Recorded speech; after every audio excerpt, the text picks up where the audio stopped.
So, a special birthday lesson with secret killing techniques about some blues.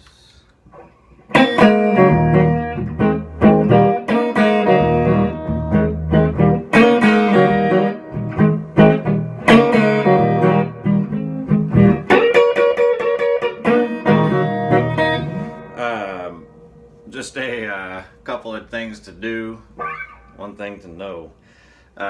But doing something in E, kind of our one of the licks we've been working on, or part of it anyway. I'm in E.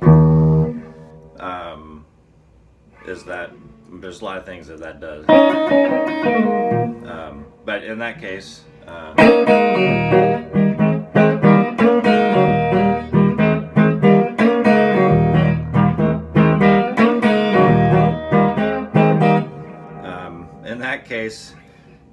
just know what you're doing.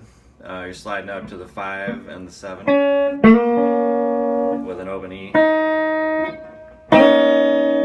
Sliding up to it. And then you're basically picking. And when you let your index finger off the B string is irrelevant to me, as long as it's off by the time you get down to your E chord. Or you run out of fretboard, right?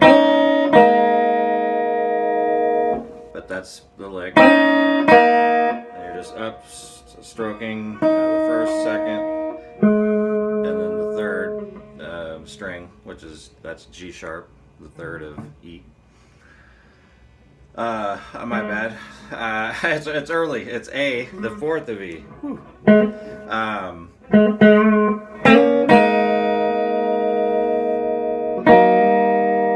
And then you're upstroking again with open strings, 1, 2, 3. And then you're indexing a hammer on, right, to the third of E. So.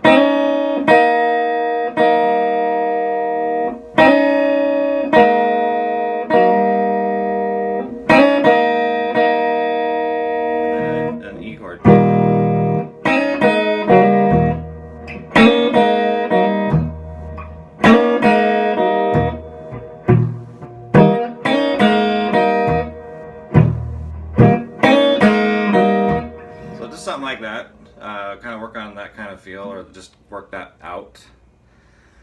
And then adding your pinky, which is a bit of a booger to do,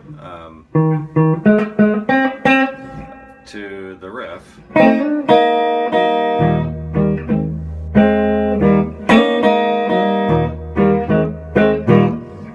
And that can be explained in a couple different ways, as sussing the one or playing a part of the 4 chord. Most importantly, you're not making it an A chord. Meaning when you do that, you're not going to making it an A, the root to making it an A sound. You're keeping E on the bass. But if you play A with it, that's okay.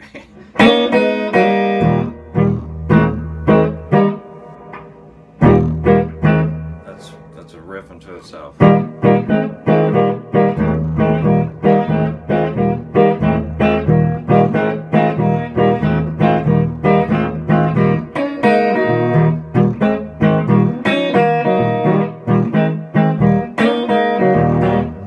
it's a little advanced, but break it down piece by piece. First part, second part, third part, fourth part, and then you could say eventually fifth part.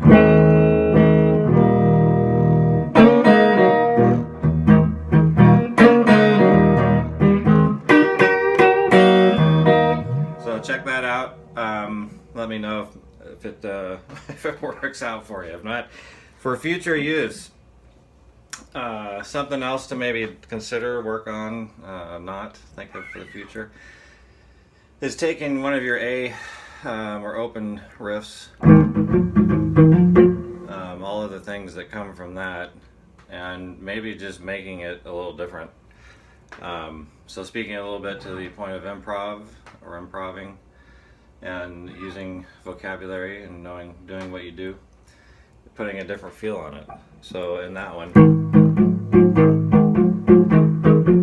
kind of a stock way of playing a shuffle pattern like that. But you almost kind of have to think of another song that you like that has a different feel, or play around a little bit. I think yesterday I was doing something like.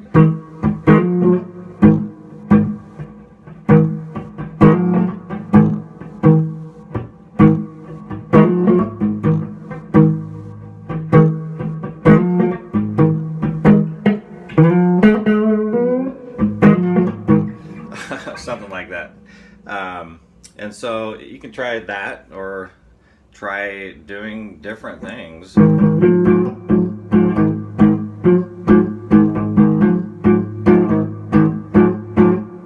Good or bad, that was totally improv off the feel that I was just doing.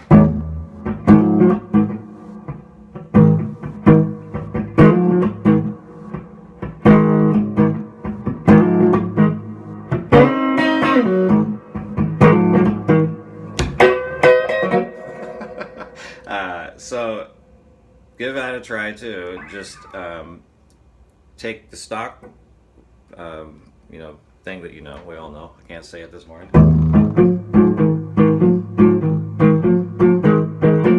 Take that stock rhythm pattern and put some different feel to it. Or wait, AC/DC tune. There's a good Malcolm Angus tune. Anyway, they did something like that too. They just changed how they approached it. So if you want to try this specific one, and that's just the A and D string, putting my index on the 5th of A, and then the 6th, right out of your pinky pattern. Pentatonic if you want to take out a couple notes.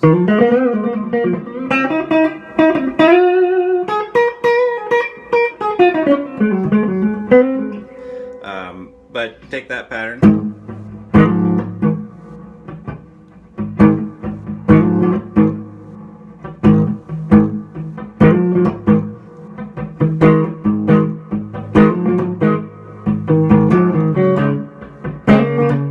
Take it to the 4 chord, play your slow change blues probably for something like that. To the 5 chord. It's the same thing. As far as having some fun with it, getting to the good stuff and looking good, think of your major pentatonic, 1, 2, 3, 5, 6, and then your 2, and kind of in this birthday secret killing technique exercise, think of just the G string and the D string in your pinky shape and in your 2/4 shape.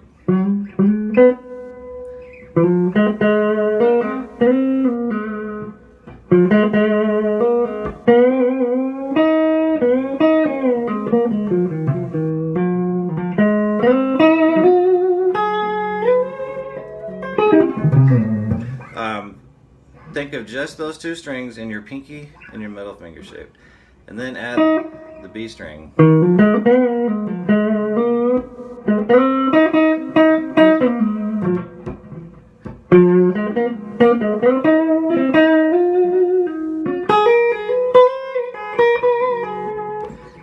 But now I'm getting out of out of the lesson, so sticking to the G string and the D string, sorry. Pinky shape, know your 1 is here, the 2 is here, right? You can bend the 2.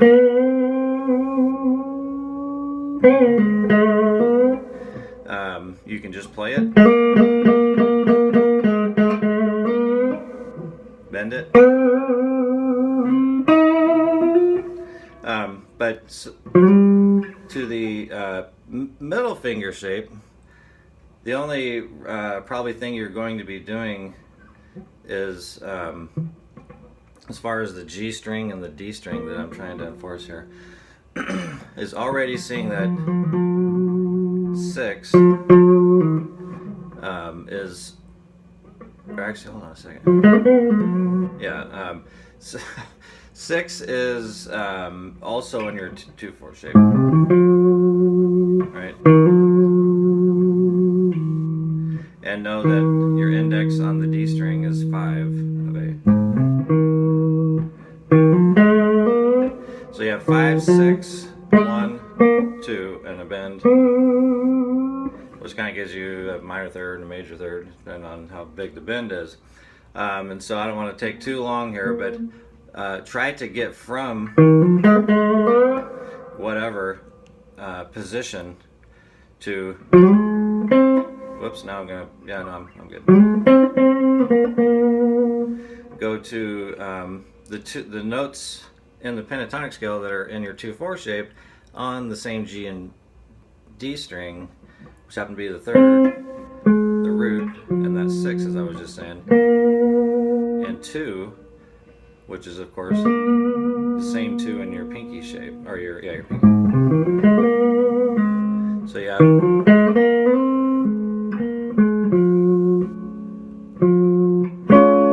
There's a good sus. Well, that was just bound to happen.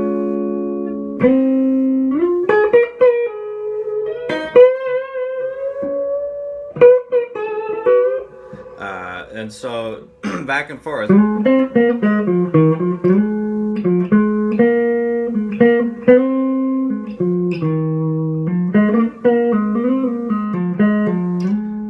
I mean is I'm sliding back and forth from the 2/4 shape to the pinky shape, just on the G and the D string.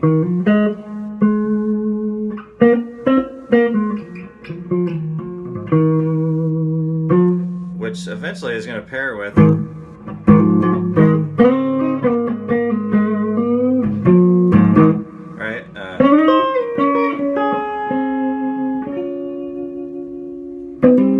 it's going to pair with the rhythm that you set up for it, the feel of it. And so something to think about when you're soloing is, what feel am I playing to, and did I set that up, or am I playing to something that's already established, and am I playing it the same way, and all those kinds of things. But try to work, you can slide into a note and have some vibrato with a note, hold the note, tap the note, bend the note.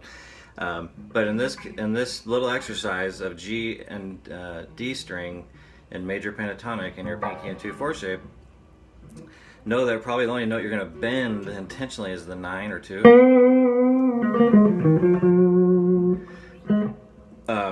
And the other ones, of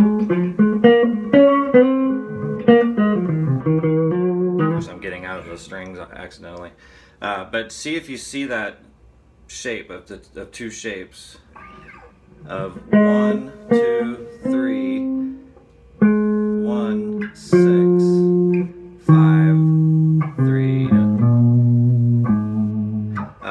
eventually, but see those 2 positions.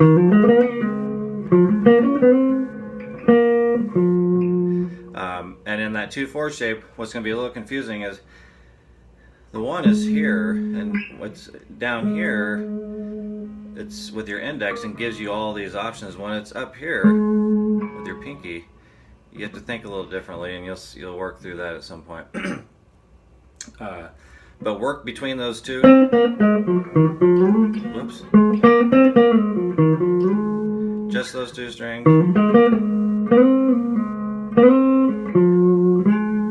You'll get boring and you'll want to start doing stuff, and you will.